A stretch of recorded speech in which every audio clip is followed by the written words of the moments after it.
Hello guys, welcome to my channel. मैं आज आप लोग के साथ एक मीशो का एक पार्सल शेयर करने जा रही हूँ, जो कि मैंने एक ज्वेलरी परचेज़ किया था, जो कि मुझे वो रिसीव 430 का हुआ था।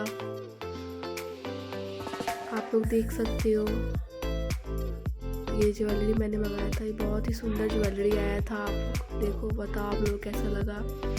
इसमें मुझे ईयरिंग भी रिसीव हुआ था, एक लॉन्ग सा